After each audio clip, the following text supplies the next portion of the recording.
Nós somos o grupo 2, é composto por Alfredo Moraes, André Vinícius, Guilherme Prado e Victor Hugo. Alfredo, pode passar? Bom, nós tivemos como problema do nosso projeto seria desenvolver em software CAI o projeto estrutural do Bajasai, tendo a montagem dos tubos no esboço e tudo isso adequado ao regulamento. Lembrando que o projeto ele foi feito de forma iterativa, onde a gente realizava as etapas previstas e com o feedback do professor ou do nosso cliente, a gente fazia as adequações necessárias. Pode passar, Alfredo? Bom, nós tínhamos como meta do projeto desenvolver a estrutura do Bajasai em software CAI, obedecendo então o regulamento do Bajasai Brasil, realizar a simulação de esforços, realizar uma análise de componentes, o desenho técnico. Assim, dessa forma, satisfazer o cliente para que o projeto possa ser utilizado pela equipe. Bom, aqui na nossa árvore, nós temos como sistema o veículo Bajasai, subsistema o chassi e como componente o assoalho, o assento, as laterais, o teto, o suporte do motor e uma parte geral. Pode passar? Bom, aqui nós temos então como a função do sistema a locomoção, do subsistema promover sustentação, tendo como do componente garantir que a estrutura sustente o veículo e seu conjunto de peças e garantir que a estrutura suporte as solicitações mecânicas do veículo. Subsistema promover suporte, nós temos que garantir o acoplamento e o conjunto de peças e suportar as cargas do conjunto de peças. E na parte do subsistema promover a proteção, temos como componente, a função do componente, garantir a proteção ao piloto em caso de tombamento e colisões. Pode passar? Bom, nessa parte do DFMEA, nós não colocamos o nosso DFMEA completo devido à questão do tempo, que a gente achou importante, então, ressaltar apenas a parte dos maiores RPMs, aonde temos como o maior, com 144 de RPM, o elemento de geral revestimento, onde sua função seria proteção e aparência, modo de falha, oxidação do material, o efeito de falha, quebra dos tubos e a causa potencial, acabamento superficial incorreto. O segundo, de maior RPM, seria o elemento da parte traseira, onde tinha a função de acoplar o motor e a proteção, modo de falha, proteção, deformação dos tubos, efeito de falha, desacoplamento do motor, causa potencial, ambiente agressivo. E seguinte, nós temos 2 RPNs de valor 100, onde são os elementos de sustentação do banco e do piloto e das laterais, tendo como os dois o modo de falha de fratura, o efeito de falha, ferimento do piloto e sua causa potencial, o ambiente agressivo. Pode passar, Alfredo, por favor? Bom, e aqui está a nossa matriz de custos, aonde podemos analisar o componente de membros inferiores tem um custo total de R$60. Acho que eu também vou analisar apenas os de maiores custo geral relativo para não me estender muito. Onde, então, nós temos com 44% do custo geral relativo a parte de geral junção, que seria a junção dos elementos, num valor de R$399, a parte de revestimento, num valor de R$186, que traz um custo relativo de 20% do projeto, e a parte do componente, que possui um valor de R$93, que é 10% do custo geral relativo do projeto, totalizando, assim, um valor de aproximadamente R$910. Agora eu Agora eu passo a palavra. Então, esse foi o nosso modelo 3D final, né? A gente teve vários modelos que a gente foi fazendo. A gente teve uma limitação de malha por causa da versão estudante do ANSYS, né? Quando muitas versões de gaiola que a gente tentou produzir uma malha, ela não produzia ou produzia com mais nós que a versão estudante permite, né? Mas aí a gente conseguiu chegar nessa versão. Pode passar, Alfredo? Essa aqui é uma animação, né, de recolhimento da vista explodida da gaiola. É mais ou menos como seria feita a montagem dela, né, com os componentes já soldados, aquela junção final, né. Pode passar? E para analisar a gaiola, a gente vai usar o critério de falha de von Mises, onde a gente vai ver as propriedades do material. O material escolhido foi o AISI, né, ou o SAI 1020, com essas propriedades ali de tensão última de 440 megapascal, tensão de escoamento de 345 megapascal. Então, a gente vai adotar um fator de segurança de 1,5, como permitido, e a gente calcula, né, a partir dessa tensão admissível, fazendo uma razão entre a tensão de escoamento e esse fator de segurança. Pode passar?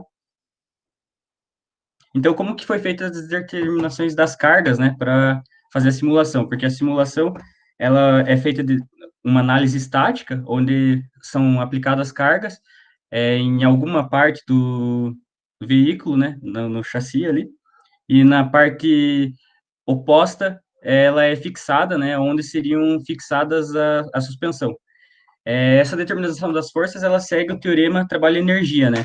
No caso, o trabalho ele é definido como uma força vezes um deslocamento, né? E também pode ser definido como a variação da energia cinética.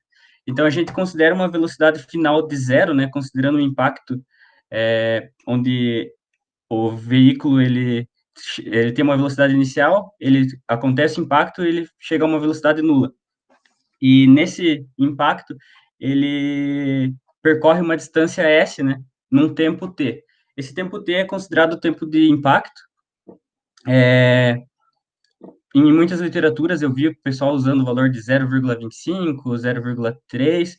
Então eu adotei o que eu vi em algumas literaturas que utilizava um valor de 0,13 para um impacto considerado inelástico, considerando a colisão em um objeto inelástico, e 0,3 segundos para uma colisão considerada elástica, né? Pode passar? E também teve a determinação para o caso de tombamento e queda, né? Que no caso o veículo parte de uma velocidade zero, né? Considerando o sentido no eixo z, digamos assim, ele parte de uma velocidade zero e atinge o chão com uma velocidade final. E essa velocidade final ela é calculada baseada na transformação da energia potencial gravitacional em energia cinética. Pode passar? Aqui é um exemplo de simulação de impacto lateral, né? A gaiola ela é fixada na onde serão fixada a suspensão, né? E o impacto lateral, a distribuição de forças, ela acontece nos elementos mais laterais da gaiola. Pode passar? Nesse impacto lateral, a gente teve uma tensão de deformação de 186,86 megapascal. Pode passar também. E uma deformação de 4,6 milímetros. Pode passar também. Para a simulação de torção, a gente fez uma análise um pouco diferente, né? A gente considerou uma força de 3G dividida em ambos os lados da gaiola, ou seja, uma força equivalente a 1,5G, com a mesma direção e magnitude, mas em sentido oposto, gerando um torque, né, na gaiola, tanto na parte traseira como na parte frontal. Pode passar? Esse aqui é o exemplo de simulação de torção dianteira, né? No caso ali a gente vê as forças de mesma magnitude, sentidos opostos, e ela fixada na parte de trás da gaiola. Pode passar. Esse aqui é a simulação de torção, né, com 148,85 megapascal de tensão máxima. Pode passar também. E 4,67 milímetros de deformação máxima. Pode passar também. Qual que foram os resultados, né? A tensão máxima em megapascal admitida ali foi no tombamento, que a gente chegou numa tensão máxima de 190,15 megapascal e uma deformação máxima de 5,57 milímetros. Pode passar também, Alfredo? E também a gente fez uma análise modal, né?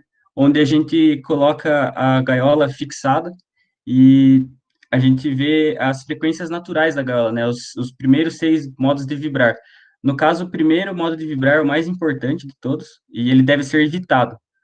No caso, o pessoal, quando for construir a gaiola, deve se atentar, né? A gaiola evitar essa frequência ali com seus componentes, o motor, por exemplo, que deu essa frequência de 69,074 Hz. As subsequentes, elas têm uma importância menor, né? O pessoal deve focar nessa primeira frequência natural. Pode passar? E daí o fator de segurança, a gente considerou o valor mais crítico de tensão, que foi de 190,15 megapascal, e considerando a tensão de escoamento do material de 345 megapascal, a gente chegou num fator de segurança de 1,81. Pode passar também? E agora eu vou passar a palavra para o André, que ele vai falar um pouquinho sobre o processo de fabricação. Boa tarde, pessoal. Todo mundo ouvindo bem? Beleza, então.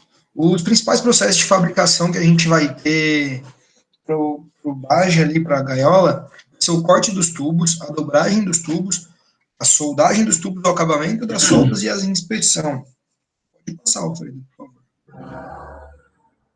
Bom, o corte dos tubos, então, vai ser feito com a serra de corte e a serra copo, para dar acabamento com os ângulos no encaixe correto, né? Porque os tubos, eles vêm em 6 metros de comprimento, então a gente tem que cortar eles para a gente conseguir chegar com os comprimentos corretos por pedaço do chassi, né? Passar, por favor, Alfredo. Bom, a dobragem dos tubos é feita com a dobradeira de tubos, né? Que o máximo de ângulo que a gente vai ter ali de dobra dos tubos vai ser de 45 graus. Então, é bem simples, não tem dificuldade nenhuma para fazer essa dobragem dos tubos. É porque eles também são finos, né? Vou passar, Alfredo. Isso. Aí vai ser feita a solda também nos tubos. Essa solda é uma solda bem simples, é uma solda MIG, e dá para ser feita com 2 cordões de solda, só por garantir, porque são tubos bem finos, né? Não tem a necessidade de mais do que 2 cordões de solda, não. A solda vai ser do tipo T, que a maioria dos tubos são encaixe em T, né? Então não tem muita dificuldade. Vou passar, Alfredo, por favor.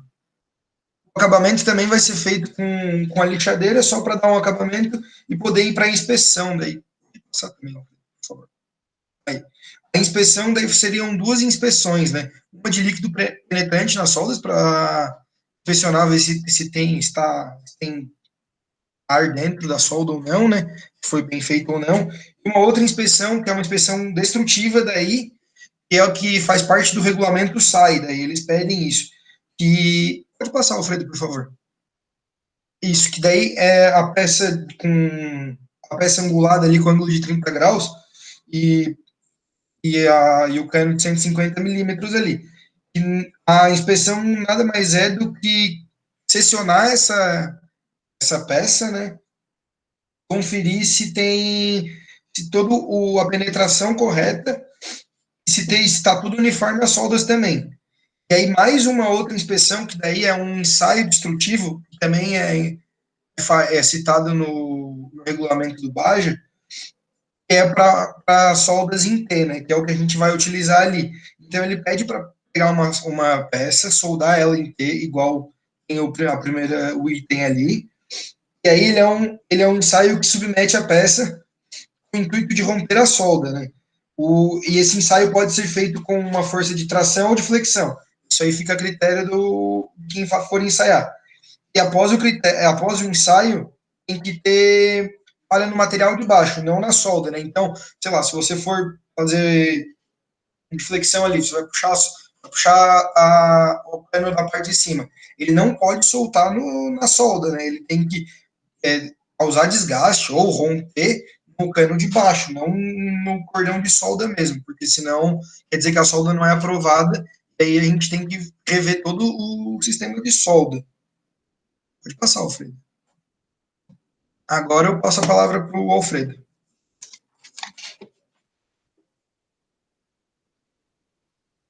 Bom, para finalizar o processo de fabricação, a gente vai realizar o revestimento. E esse revestimento a gente vai colocar para que não ocorra falhas devido à corrosão do material.